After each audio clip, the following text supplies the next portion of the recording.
दिवस विषय मत किसी कहबार सुजोग मिलू मु निजक धन्य मन करुछि।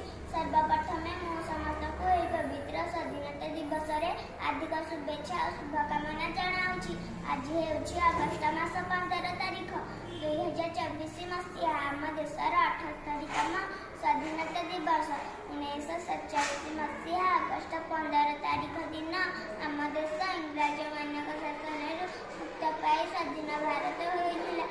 यह स्वाधीनता आमर अनेक स्वाधीनता संग्रामी मैंने निज जीवन को हसी हसी त्याग करते।